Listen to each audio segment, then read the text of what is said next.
আমার মোবাইলে কোনো ফিল্টার নাই, শুধু মানুষটাকে চিনলেই আমার হলো। ফোন ধরি বলছে না, মানুষের ফোন ধরা নিরাপদ নয়, তাই করি না। একদম খোলা মনে কথা বলবেন।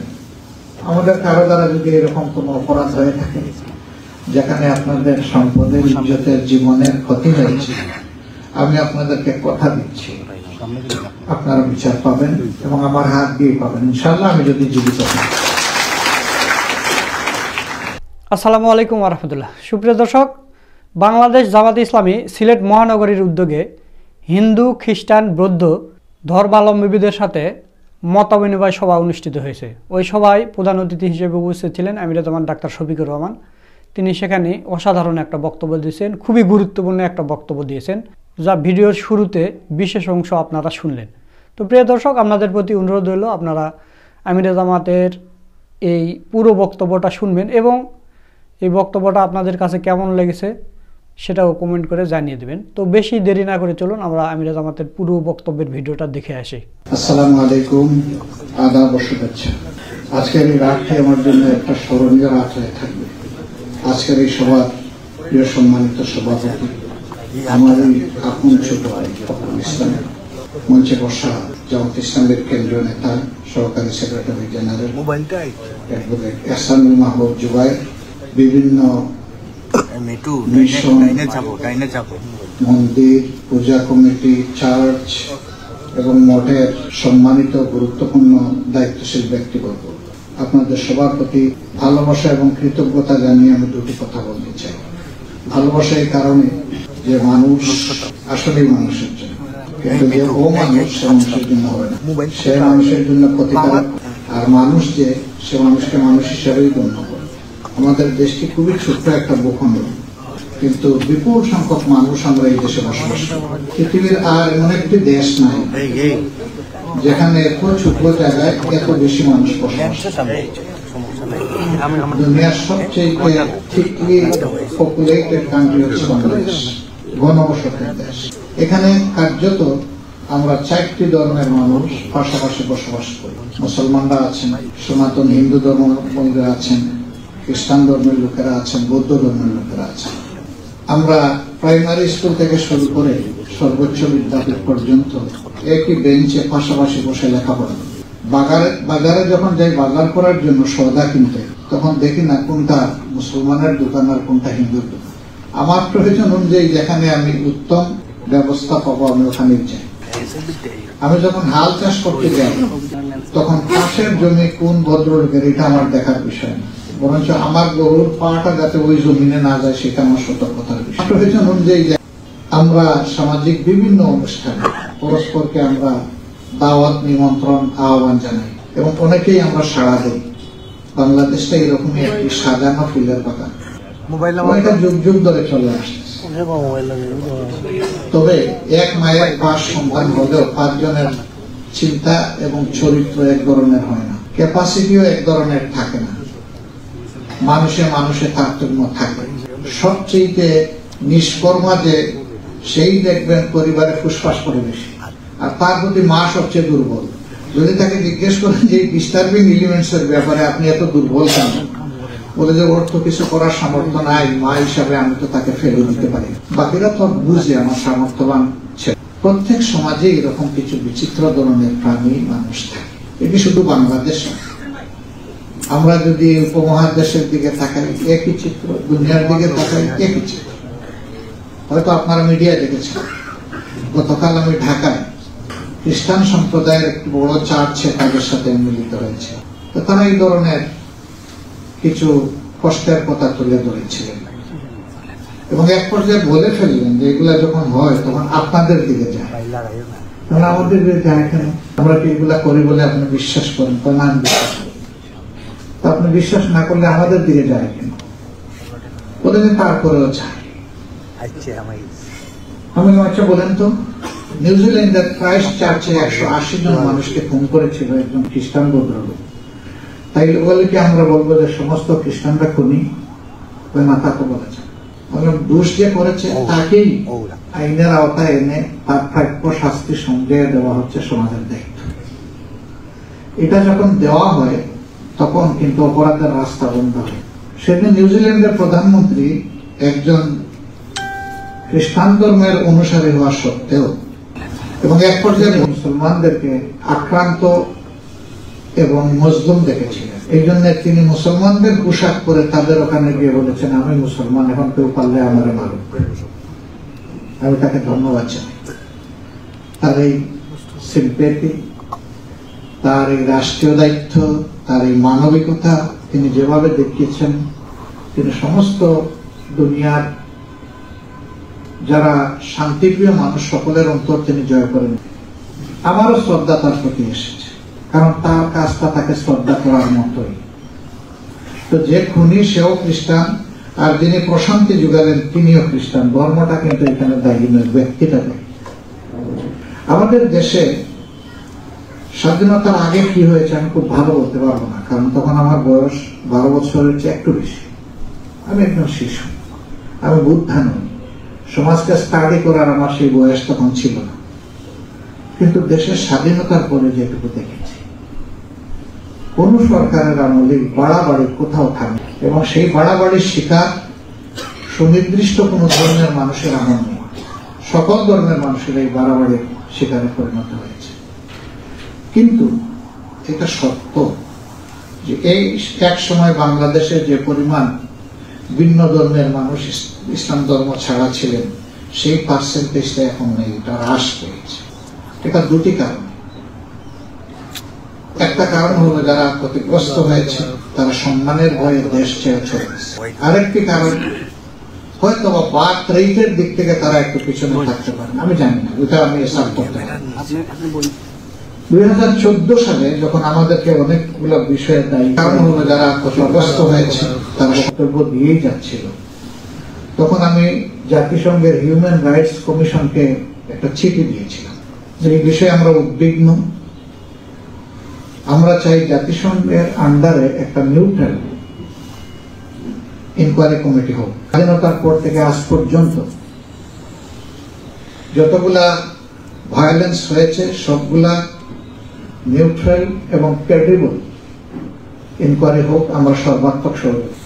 এবং এইখানে যদি আমাদের সাথে সম্পৃক্ত কোন নেতাকর্মী দায়ী হয়, আইনের হাতে আমরা তুলে দেব।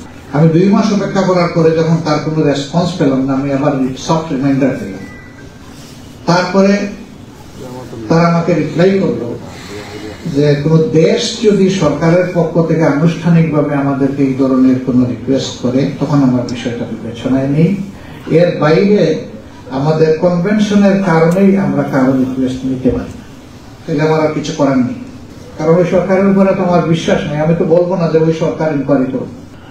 রাষ্ট্রসংঘের যারা অভিভাবক আমি তাদেরকে বলেছিলাম যে তোমরা কেন। এরপরে সরকারকে আমরা বিবৃতি দিয়ে বললাম যে আমরা চাই জাতিসংঘের অধীনে সরকারের আহ্বানে এই দেশে এটা ইনকোয়ারি হোক। সরকার আমাদের কথায় সাড়া দেয়নি। আমি এটা দাবি করছি না যে আমরা ভুলের ঊর্ধ্বে, এটাও আমি দাবি করছি না যে আমরা কোনো অন্যায় করি না, কিন্তু এটা আমি দাবি করতে পারি যে আমরা কোনো ভুল করে থাকলে কেউ আমাদেরকে ধরে দিলে আমরা শুধরাই নেই, এবং যিনি ধরিয়ে দিয়েছেন তার কাছে আমরা কৃতজ্ঞতা প্রকাশ করি। আর কোনো অপরাধ যদি করে থাকি তাহলে আমি নিজেই দাবি করবো যে আমার বিচার হোক, কারণ অপরাধের বিচার সরি বলে হয় না, অপরাধের বিচারের শাস্তি পেতে হয়। উপযুক্ত সাক্ষী প্রমাণের ভিত্তিতে শাস্তি হবে না। আর যদি প্রমাণ করা না যায় যে তিনি অপরাধ করেননি, তাহলে তার শাস্তি হবে না, তিনি খালাস করবেন। মঈন ফখর সাহেবের কেয়ারটেকার সরকারের সময় হঠাৎ এক বুদ্ধিজীবী হুঙ্কার দিয়ে উঠলেন যে বাংলাদেশ জামাতে ইসলামীর নেতাকর্মীদের দখলে মাইনরিটি সম্প্রদায়ের 30,000 একর জমি অবৈধভাবে তারা দখল করেছে। সেদিনকার সরকার সারা দেশে সব জায়গায় সার্কুলার পাঠিয়ে বলে দিল তন্ন তন্ন করে 1 মাসের মধ্যে রিপোর্ট দাও। সব জায়গা থেকে রিপোর্ট গিয়েছে, তারা এরকম কিছু খুঁজে পায়। এইরকম আমাদের বিরুদ্ধে মাঝে মধ্যেই অভিযোগ বোমা নিক্ষেপ করা হয়, বোমা ফুটানো হয় অভিযোগ। আপনাদের সাথেই তো আমরা বড় হয়েছি, একসাথে আমরা বসবাস করি। এখানে দরকার নাই কারণ মুখের দিকে তাকাই হয়তো সংকোচ বোধ করবেন।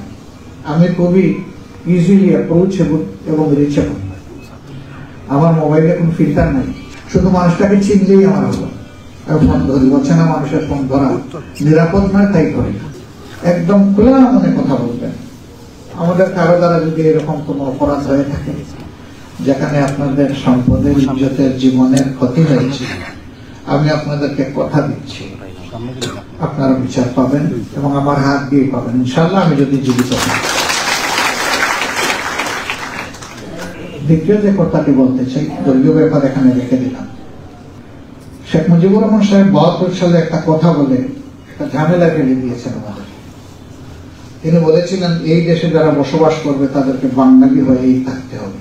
সাথে সাথে পাহাড়ের জনগণ তারা খুবই ফেটে পড়ল এবং তারা বলল, no, we are not Bengali, আমাদের অন্য লিঙ্গুইস্টিক আইডেন্টিটি আছে, আমরা আমাদের লিঙ্গুইস্টিক ভাষাগত পরিচয় নিয়ে আমরা বাঁচতে চাই। এর আগে কিন্তু পাহাড় শান্ত ছিল, এই যে অশান্ত হলো, সেই অশান্তি আমাদের কপাল থেকে আর গেল না, এখন অশান্তি লেগে আছে।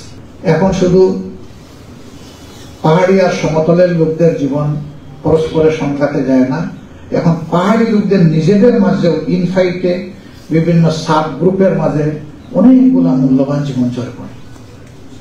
ওই তখন থেকে যে অস্ত্র হাতে এসে গেল, সেই অস্ত্রটা আর নামানো গেল না। ছোট্ট একটা দেশ, আমরা কি পারতাম না একটা ভালোবাসার বিছানা পেতে দিতে? এই বিছানায় সবাই বসবো। ধর্ম তো কোনো চাপিয়ে দেওয়ার বিষয় নয়, এটা মানুষের তার ব্যক্তিগত সিদ্ধান্তের ব্যাপার, কে কোন ধর্ম অনুসরণ করবে। যারা চাপাচাপি করে তারা ধর্মের সেন্টিমেন্ট বুঝে না, এটা যে ধর্মের লোকই হোক, বিভিন্ন দেশে ঘটে, বিভিন্ন ধর্মের পক্ষ থেকে ঘটে, এই সবগুলাকে আমরা নিন্দা করি। চাপাচাপির কোনো জায়গা নেই। আমরা মানুষকে মানুষ হিসাবে দেখবো, যেখানে প্রথম বোধহয় যিনি বক্তব্য রেখেছেন তিনি সেই কথাটা বলেছিলেন যে আমরা আত্রাপনায় আশ্রাপ হিসাবে সবাইকে দেখব, সভ্য, ভদ্র, শ্রেষ্ঠ হিসাবে দেখবো, নিকৃষ্ট হিসাবে কাউকে দেখবো। আমি ছোট্ট একটা জীবনের গল্প বলা লোক সামলাইতে পারি না, মাঝে মাঝে বলি। এটা ছিল 2015 সাল। আমি বরিশাল থেকে ট্যুর করে লঞ্চে এসেছি ঢাকায়, রাতে লঞ্চে চেপে ঢাকায় এসে নেমেছি সকালবেলা। সামার সিজন ছিল, ও চোখ রাঙানো রোদ ছিল। আমি গাড়িতে ওঠার পরে কিছু দূর গিয়ে আমার গাড়ির চালককে বললাম, এখানে একটু থামো। সে বলল, স্যার সামনে ময়লার ভাগাড়, গন্ধ আসবে, আমি কি আর একটু সামনে গিয়ে থাকবো? আমি বললাম, না, এখানেই থাম, এখানেই থাম। হ্যাঁ বেটা, তোমার কেন জবাব দিচ্ছি? কোনো অসুবিধা নেই, আমি আবার সালাম দিচ্ছি, আসসালামু আলাইকুম। তখন তারা 4 জন একসাথে খুব জোরে জবাব দিল। জবাব দিয়ে জিজ্ঞেস করলো যে আপনি কেন এসেছেন, কি চান, আপনি কি? বললাম, আমি তোমাদের ভাই। কি ধরনের ভাই হলো? একেবারে তোমাদের খাঁটি এবং জাতি ভাই। স্যার মস্কারা করতে আসে, বুঝবে, তাহলে কেন? বললাম যে তোমরা যে সমাজের হাত ধো, একটা দিন অন্তত তোমাদের হাতটা ধোয়ানোর সুযোগ নেই। বললেন, স্যার বুঝতেছি আপনি সিনেমা করার জন্য আসছেন, সিনেমার শুটিং করতেছেন। আমি বললাম, মোটেই না। আসলে কি চান আপনি? আমি বললাম, আসলেই হাত ধুইতে চাই, আজকে হাত না ধুইয়া কাউকে আমি ট্রাকে উঠতে দেবো না। তো একজন বললো যে এই গরমে তো এমনি পুড়ে যাচ্ছে, দেও। ওনার এত শখ, যখন হাত দেও আমিও দিচ্ছি। তো হাত প্রথম জন বাড়াই দিল, যে এত সময় আমার সাথে কথা বলেছে, ডায়লগ করেছে। হাতটা পরিষ্কার করলাম, একটু বসা মাজা করলাম, করে বললাম, ভাই সেকেন্ড কি আছে, একটু হাত বাড়াও। তো 4 জনের হাত ধোয়া শেষ হলো। বললো, এখন কি চান? বললাম, এখন এই খাবারের প্যাকেট গুলো না। ওগুলো আমাদের লাগবে না। বললাম, ভাই বুঝতে পারছি, এখন তো দুনিয়া অনেক কিছুই ঘটে, তোমরা বলে দাও কোনটা থেকে আমি খাবো, আগে আমি খাই, তারপরে তোমরা নিব। কয়েকদিন থাকলে দেন লাগবে, আমরা নিয়ে নিতে। হাতে নিয়ে বললো, এই কথাটা আমাকে তীরের মতো আঘাত করেছে। বললো, আজকে বুঝলাম যে আমরাও মানুষ। কেন এই কথা বললেন? বলে, জি না, আপনারা তো আমাদেরকে সুইপার এবং মেথর হিসাবে গণ্য করেন, মানুষ হিসাবে গণ্য করেন। আমার চোখ দিয়ে পানি চলে এসেছে। বললো যে আমাদের থেকে আপনারা নিরাপদ দূরত্বে হাঁটেন, আমাদের গায়ের গন্ধ যদি আপনাদের লেগে যায়। আমি বললাম যে আমার মতো মানুষ যারা এই আচরণ করে তারা হলো ছোট লোক, আর তোমরাই হলো বিএপি। স্যার এই আর একটা কথা বললে না, আমরা বিএপি আর আপনি। কেউ যদি তোমাদেরকে এরকম বললে থাকে, নিশ্চয়ই বলে বলেই তো তোমরা বলছো, তাহলে সে মানুষ নয়। কারণ তোমরা কাজ 1-2-3 দিন বন্ধ করো, কেউ ঘর থেকে বেরোতে পারে, সবাই ঘরের মধ্যে বন্দী হয়ে অসুস্থ হয়ে, আর সেই তোমাদেরকে উপেক্ষা করে যে সমাজ, এরা মানুষ। ওরা কাঁদলো, অনেক কাঁদলো, আমিও কাঁদলাম এদের সাথে। ওরা কেঁদে কেঁদে তাদের গাড়িতে, আমি কেঁদে কেঁদে আমার গাড়িতে আমি চলে এসেছি। আমি আস্তে আস্তে আমার সঙ্গীদেরকে প্রশ্ন করলাম যে কোনো শিক্ষা এখান থেকে পেয়েছেন? বলে যে বিশাল শিক্ষা পেয়েছি। এই সমাজে কোনো মানুষ অপ্রয়োজনীয় নয় এবং অগুরুত্বপূর্ণ। 2 নম্বর আরেকটা কনসেপ্ট আমাদেরকে ক্ষতিগ্রস্ত করে, একটু যাদের শিক্ষা হয়েছে, একটু যাদের সম্পদ আছে, তারা মনে করে এটা আমার আর আমার বাবার। আমার বাবার পয়সায় আমি লেখাপড়া করে মানুষ হয়েছি, চোখ মুখ ফুটেছে, আমার যোগ্যতার বলে আমি এগুলো আর্ন করেছি। এদেশের মানুষের এই ব্যাপারে কোনো কন্ট্রিবিউশন নাই, তাদের কোনো ভূমিকা নেই। আমি স্পষ্ট বলতে চাই, এরকম যারা আমরা লেখাপড়া করেছি, তাদের মানুষ হওয়ার জন্য এই দেশের ফুটপাতে, রাস্তাঘাটে, বাসায় বাসায় ঘুরে ঘুরে যারা মানুষের দিচ্ছেন, সেই ট্যাক্স সেও দিচ্ছে। ওই ভিতরের ট্যাক্স ট্রেজারিতে আলাদা করে রাখা হয় না, সমস্ত ট্রেজারির সাথে একাকার মিশে থাকে। আপনি আমি যে প্রাইমারি স্কুলে পড়েছি, তার প্রত্যেকটা ইট, বালু, নুড়ি, সিমেন্ট, পানি, শ্রমিকের হাত, সবগুলার সাথে ওই ভদ্রলোকেরও ট্যাক্স শরিক আছে। আপনি তার দায়ে রান কিভাবে? আপনি চিকিৎসক, আপনি প্রকৌশলী, আপনি আইনজীবী, আপনি ব্যবসায়ী, আপনি পেশাজীবী, আপনি সিভিল সার্ভেন্ট, আপনি পুলিশ ব্যুরোক্রেসিতে আছেন, যেখানেই আপনি থাকেন, মিল ফ্যাক্টরি সেক্টর, ইন্ডাস্ট্রির মালিক, আপনি যাই হোক, আপনি কিন্তু সবার কাছে ঋণী। এই ঋণবোধ যদি একজন মানুষের অন্তরে থাকে, সে কখনো মানুষকে অপমান করতে পারে। আর এই ঋণবোধ যার থাকবে না, সে তার পছন্দ মতো কাউকে ওয়েলকাম করবে, আবার কাউকে বেইজ্জত করবে, এবং চান্স পাইলেই তার রাক্ষসী হাতটা ওই গরিবের পকেটে ঢুকাই দেবে। এখানেই নৈতিকতার প্রশ্ন, এখানেই ধর্মের প্রশ্ন। আজকে বিশাল একটা সমাবেশ না করে আমরা বাছাইকৃত লোক কিছু এখানে বসে যে আমরা একটা মানবিক বাংলাদেশ গড়ে তুলব, যেখানে মানুষ, সে যে ধর্মের হোক অথবা যে পেশারই হোক, সে মানুষ হিসেবে সমাজের কাছে গণ্য হবে এবং সম্মান পাবে। আজকে এখানে আসার সময় লিফটে উঠবো, তাদেরকে ফেলেই মোটামুটি আমরা আসার প্রতি ছিল, কিন্তু আমি দেখলাম লিফট যেই নামলো, 2টা মাত্র মহিলা, বাকি সব পুরুষ। আমরা হুড়মুড় করে লিফটে ঢুকে গেলাম। আমি একটা লিফটের সামনে দাঁড়িয়েছিলাম, ওই লিফটটাও তখন নামলো। ওনারা ওইদিকে একটু যাবে, আমি বললাম না, আপনারা এইদিকে আসেন নাকি, মায়ের পেট ছাড়া দুনিয়া আসছে এনিবডি? দুনিয়া 2 জন শুধু মায়ের পাট ছাড়া মানুষ হিসাবে দুনিয়া আসছে। একজন আমাদের সকল ধর্মের আদি পিতা হযরতে আদম আলাইহিস সালাম, আরেকজন তার স্ত্রী হযরতে হাওয়া আলাইহিস সালাম। এই 2 জনকে আল্লাহ তাআলা স্পেশাল মেকানিজমে পয়দা করেছে, বাকি সবাইকে ন্যাচারাল মেকানিজমে দুনিয়া পাঠিয়েছে, এবং সবাই মায়ের পেট দিয়ে আসছে। শুধু ধর্মে কেন, আমরা লিঙ্গেও তো বৈষম্য। ওই একটাই জায়গা যে আমাদের মধ্যে যদি মানবিক অনুভূতি থাকে, আমার একটা ডে অফ ফাইনাল জাজমেন্ট, এইটা বিশ্বাস করে না এমন কোন ধর্ম নেই। সকল ধর্ম বিশ্বাস করে যে একটা শেষ বিচারের জায়গা আছে, এবং ওখানেই সবাইকে তার কৃতকর্মের ফসল যেটা সেটা সে খাবে, ফল ভোগ করতেই হবে। No way to escape.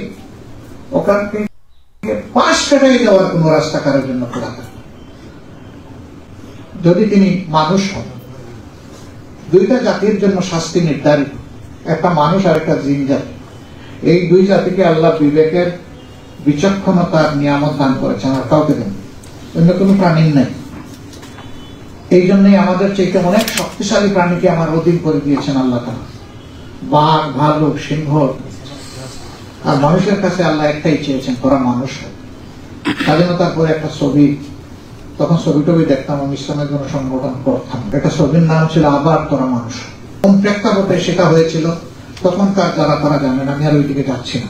আমরা অমানুষ হয়ে পড়েছিলাম, এই জন্য এই ছবি বানাতে হয়েছে নির্মাতাকে যে আবার তোরা মানুষ হ। আমাদেরকে মানুষ হতে হবে। আমরা যদি মানুষ হয়ে যাই তাহলে সমাজটা মানবিক হবে। আমরা এরকম একটা বাংলাদেশ গড়ার স্বপ্ন দেখি। আমরা একটা বাংলাদেশ এমন দেখতে চাই যে একজন নেতা নির্বাচিত হওয়ার আগে তার যে সম্পদ ছিল, নির্বাচিত হওয়ার পরে তার সম্পদ কমবে, বাড়বে না। কারণ তিনি জনসভা করতে গিয়ে শুধু সরকারি টাকায় পারবেন না, তার নিজের টাকাও তাকে খরচ করতে হবে।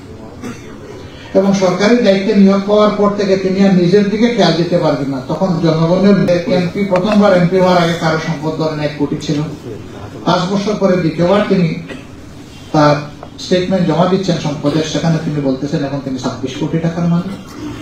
দ্বিতীয়বার যখন তিনি হচ্ছেন তখন তিনি 250 কোটি টাকার মালিক। এই নির্বাচিত হইলেই ব্যবসায় লাভ করা যায়, আর বাকি মানুষের কোন লাভ হয়? মারাত্মক লাভজনক ব্যবসায়িতা, রাজনীতি পঙ্গু হয়েছে। লক্ষ লক্ষ মামলা আমাদের বিরুদ্ধে, হাজার হাজার মামলা হয়েছে, লক্ষ লক্ষ লোক আমরা জেলে গিয়েছি। আমাদের সবগুলো অফিস, শুধু সিলেটের অফিসটা ছাড়া সারা বাংলাদেশের কেন্দ্রীয় অফিস, সমস্ত অফিস 13.5 বছর এক থাকে সিলগালা ছিল। আমরা 1 সেকেন্ডের জন্য অফিসে ঢুকতে পারি। আমি আমার কেন্দ্রীয় অফিসে ঢুকতে পারি। আমাদের দলকে নির্বাচন কমিশন থেকে অনিবন্ধিত করা হয়েছে, নিবন্ধন কেড়ে নেওয়া হয়েছে। শেষ মুহূর্তে এসে সরকার আমাদেরকে নিষিদ্ধ ঘোষণা। এত বড় চাপ অন্য কোনো দলের উপর দিয়ে যায়। মানুষ আরো বেশি মারা যেতে পারে, আমি অস্বীকার করবো, সেই হিসাব হয়তো সবার কাছে আছে। কিন্তু সব মিলে এত ফিল্ডে এত চাপ আর কোন দলে না। 5 তারিখ আমরা সারা দেশে আমাদের কর্মীদেরকে বলেছিলাম এখন দ্রুত কয়েকটা কাজ করে ফেলতে হবে। নাম্বার 1, সমস্ত মানুষ যাতে নিরাপদ থাকে, রাস্তায় রাস্তায় নেমে যাও, ঘরে ঘরে যাও, বিভিন্ন সম্প্রদায়ের লোকদের সাথে বসো, তাদেরকে সাহস দিত, বলো যে আমরা আছি, পাশে আছি, কোন দুষ্কৃতিকারীকে আমরা প্রশ্রয় দেব না, কালো হাত বাড়াতে দেব না। আমরা আমাদের ভলান্টিয়ারদেরকে বলেছি সব ধর্মের প্রতিষ্ঠানগুলা মসজিদ সহ পাহারা দেয়। কোন জায়গায় কি হয় বলা যায়। দিন রাত খেয়ে না খেয়ে, বৃষ্টিতে ভিজে, রোদে শুকিয়ে 15 দিন একটানা আমাদের যারা স্বেচ্ছাসেবক ছিল তারা বিভিন্ন জায়গায় পাহারা দিয়ে। এরপরে আমরা বিভিন্ন সম্প্রদায়ের লোকদের সাথে আবার বসেছি। প্রথমে 1 দফা বসেছি, বসে আশ্বস্ত করেছি। এরপরে আবার বসেছি যে আপনারা কি ফিল করেন এখন তো সরকার মোটামুটি দায়িত্ব নিয়েছে, পুলিশ স্টেশনে যাওয়া শুরু করেছে, এই অবস্থায় কি আমাদের এইরকম থাকাটা সুন্দর দেখাবে, নাকি আমরা আপাতত এই জায়গাটা ছেড়ে আমাদের যার যার জায়গায় চলে যাব? হ্যাঁ, যদি দরকার হয় আবার আমরা নেমে যাবো, একবার যখন নামতে পারছি আরেকবার নামবো, কোনো সমস্যা নেই। সবাই আমাদেরকে বলছে যে আমাদের দেখে শুনে মনে হচ্ছে এখন আর দরকার নেই, আমরা আপনাদেরকে ধন্যবাদ জানাই। আমরা সেই ধন্যবাদ, সেই সম্মানটুকু নিয়ে আমরা ফিরে এসেছি। তার আগে সরকারকে আমরা বলেছি এতদিন আমরা এটা করেছি, এখন আর করবো কিনা। তারা বলেছে আপাতত আমরা করি, দরকার হলে আপনাদের সহযোগিতা নেই। দুর্গাপূজার সময় আমরা আমাদের সারা দেশে বলে দিয়েছিলাম যে যদি আমাদের কোনো সহযোগিতা ওনারা চান তাহলে সর্বাত্মক সহযোগিতা। ওনাদের সাথে আমরা পূজা করবো না, ওনাদের পূজা ওনারা করবে, কিন্তু ওনাদের পূজায় যাতে কোনো ব্যাঘাত কেউ সৃষ্টি না করতে পারে সেই ব্যাপারে সহযোগিতা। আমি আশা করি দেশের কোনো জায়গা থেকে কমপ্লেন পাইনি যে আপনাদের সহযোগিতা চেয়ে আমরা পাইনি। হয়তো আপনারা সহযোগিতা চাওয়ারও দরকার মনে করেন নাই, সেটাও, কিন্তু যারা চেয়েছেন আমরা তাদেরকে চেয়েছি সহযোগিতা। এখন অনেকে চাঁদাবাজি করে, আমাদেরও তো 2টা হাত আছে, আমরা পারতাম না কিছু চাঁদাবাজি করতে? ফুটপাত দখল থেকে শুরু করে বিভিন্ন জায়গায় দখলদারি হয়, আমরা কি কিছু দখল নিতে পারতাম না? চাইলে তো কম বেশ নিতে পারতাম, কিন্তু আমরা আমাদের লোকদেরকে বলে দিয়েছি এটা সাফ হারাম। কারো সম্পদের দিকে অন্যায় ভাবে চোখ তুলে তাকানো যাবে না, হাত বাড়ানো তো দূরের কথা। আলহামদুলিল্লাহ বাংলাদেশের কোন জায়গা থেকে আমাদের কাছে কোনো কমপ্লেন আসে, যদি আসে অবশ্যই আমরা ব্যবস্থা। আমি আবারও বলছি, সিলেটে যদি এরকম কিছু কারোর সাথে, আপনাদের কারোর সাথে হয়, আমাকে একা বলে দেবেন, আমি আপনাদেরকে সাথে নিয়ে সামনে রেখে তার বিচার করবেন। সেই বিচারে যদি আপনারা সন্তুষ্ট হন আলহামদুলিল্লাহ, না হলে আপনারা কোর্টের আশ্রয় নেবেন, আমি আপনাদেরকে সাহায্য করবো আইনি পক্ষে, আমি কথা দিচ্ছি। কারণ অন্যের অপরাধের দায় নিয়ে আমি আল্লাহর দরবারে হাসরের দিন দাঁড়াতে চাই না। আমার অপরাধের বোঝাকে বহন করবে, এটা নিয়ে আমি ভীত সন্তোষ। আরেকজনের অপরাধের দায় আমি নেব কেন? নেওয়ার কোন প্রশ্নই নেই। আমরা আপনাদেরকে কথা দিচ্ছি, যে সমস্ত দাবি দেওয়া আপনারা করেছেন এগুলো সঙ্গত দাবি দেওয়া, একজন দেশের বৈধ নাগরিকের দাবি। আমরা একেবারে সাফ, আমাদের মুখ থেকে এই কথাটা প্রথম বের হয়েছে এই 25-এর 5 আগস্টের পর যে এই দেশে আমরা কোনো মেজরিটি মাইনরিটি মানি না। এদেশের যারা নাগরিক তারা সকলেই মর্যাদাবান, গর্বিত। আমরা সমান অধিকারের ভিত্তিতে এই দেশকে দেখতে চাই, গড়ে তুলতে চাই। এখন অনেকেই এই কথাটা বলা শুরু করেছে। কালকে খ্রিস্টান সম্প্রদায়ের লোকেরা বলেছেন আমরা মাইনরিটিতে কোনো পরিচয় দিতে চাই। ছোট্ট একটা দেশ, এত ভাগ কিসের আবার? জাতীয় স্বার্থের জায়গায় আমরা সবাই এক। কারণ দেশ বাঁচলে আমিও বাঁচবো, আমরা সবাই বাঁচবো। দেশ না বাঁচলে আমিও বাঁচবো না, কেউ বাঁচবো। অশান্তি হলে সেই অশান্তির দায় এবং কষ্ট সবাইকে ভোগ করতে হবে। শান্তি হলে ইনশাল্লাহ তার অংশ আমি পাবো, সবাই পাবো।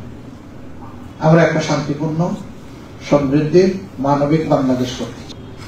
আমরা এত কঠিন অবস্থায় যেহেতু ধৈর্য ধরতে পেরেছি, আমাদের উপরে আপনার আস্থা রাখেন যে জাতির কোনো দায়িত্ব যদি আমাদের হাতে আসে, আল্লাহ ভালো জানেন, আমরা এটা জানি না, যদি আসে তাহলে আমরা এই দায়িত্বকে দেশের মালিকানা হিসাবে গণ্য করব না, বরঞ্চ আমরা পাহারাদারের দায়িত্ব পালন।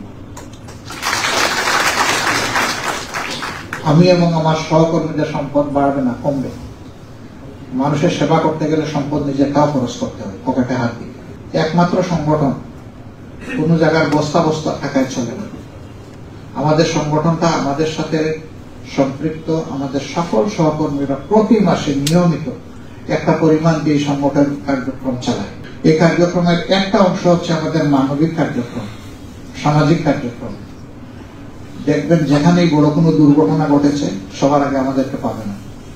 কোন ধর্মের মানসিক আমরা দেখি। একটা ঘটনা শুধু আপনাদেরকে উদাহরণ দিব আমি। পঞ্চগড়ে একটা নৌকাডুবি হয়েছিল আপনাদের জাতির লোকদের। সেখানে 83 জন মানুষ নৌকাডুবিতে মারা গেছে।